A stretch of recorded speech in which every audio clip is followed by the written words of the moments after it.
correr um pouquinho que não está aparecendo para mim.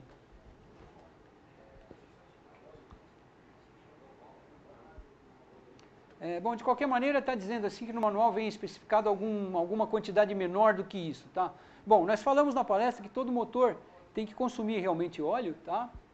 E na verdade, se o motor não estiver consumindo óleo, ele está desgastando muito o primeiro cilindro, que é onde ocorre mais pressões, mais temperaturas, tá? A gente falou bastante nisso na palestra, tá? Agora, se ele está consumindo 1,5 litros de óleo a mais, precisa ver se o motor é novo, se ele for retificado, tá? E aí nós vamos ter que analisar todas as causas, uma por uma, porque sem a gente ver o motor, pessoal, é muito difícil a gente falar, olha, é isso, né?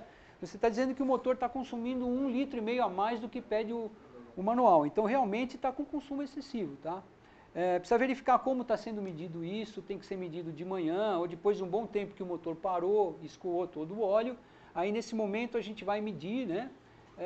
Procurar verificar se o carro também está no local plano. A gente até pede desculpa, vocês conhecem isso, decore e salteado, mas é bom a gente lembrar esses dois detalhes de como deve ser medido o óleo, tá? Para a gente tentar pegar algum possível consumo excessivo de óleo, tá? Então, na verdade, o que precisa ser feito é verificar ponto a ponto. Se não é pelo retentor de válvula, que é muito comum, se um respiro de motor está entupido, ele cria uma pressão muito grande e o óleo sobe pelos pistões, também precisa ver isso. Então é muito difícil a gente apontar a causa exata desse teu motor, desse exemplo que você deu, que até enriquece a nossa palestra, porque está dando chance de a gente falar alguma coisa que nem lembrou, né? Tem que ser visto ponto a ponto de todos esses detalhes que vocês viram na palestra, tá? É fácil de fazer os testes, e vocês vão receber um DVD até para lembrar, né? Um passo a passo, para tentar descobrir, tá? O que está ocorrendo nesse teu motor, tá bom? Senai Ipiranga por telefone. Alô? Ipiranga, São Paulo. Alô? Alô? Boa noite. Boa noite. Obrigado pela participação. Quem está falando? Alô? Como é seu nome? É o Sérgio. Oi, Sérgio. Qual a sua pergunta? A minha pergunta é o seguinte. O cilindro a gasolina, trabalhando com álcool, ele não danifica? Um motor a gasolina, você quer dizer, trabalhando com álcool? Exatamente. Tá, um motor a gasolina trabalhando com álcool, tá? O que vai acontecer? Quando ele estiver quente, ele vai até funcionar, tá? Vai danificar porque vai formar muito carbono.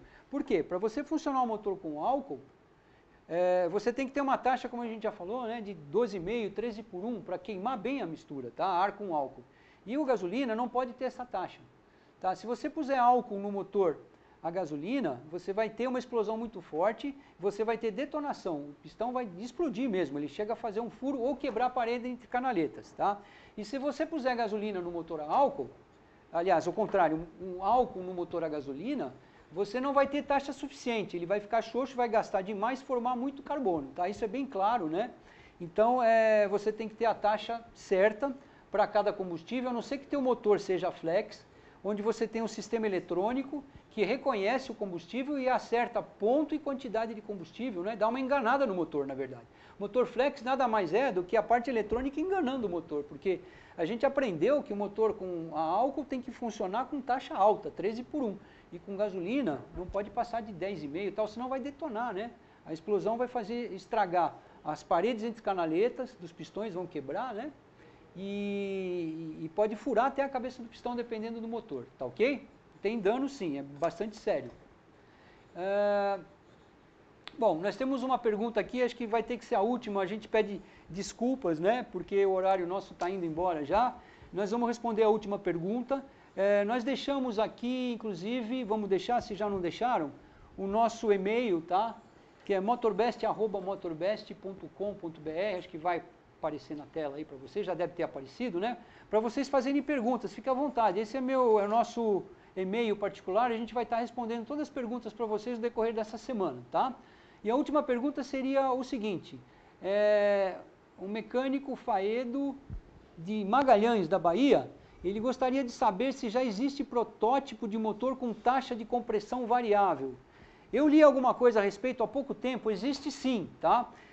Eu não lembro com detalhes, faz algum tempo que eu li, mas é como se fosse uma válvula que entra na câmara de combustão e diminui, na verdade, o volume da câmara. Então você tem alguma coisa entrando na câmara, né, ocupando espaço, que você diminui a câmara e aumenta a taxa. Então você tem essa taxa variável, né? Avançando e, vamos dizer, retrocedendo essa sonda dentro do cabeçote.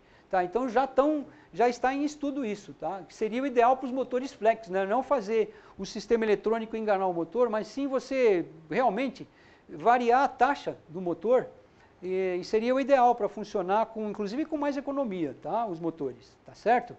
Pessoal, eu queria agradecer muito a participação de vocês, de coração, tá?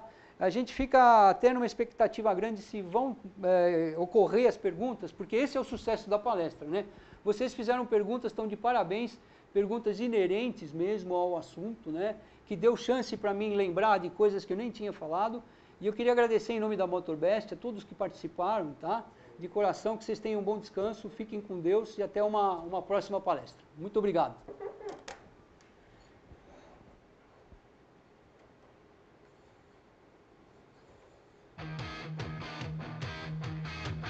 Deu certinho, né? 9h30.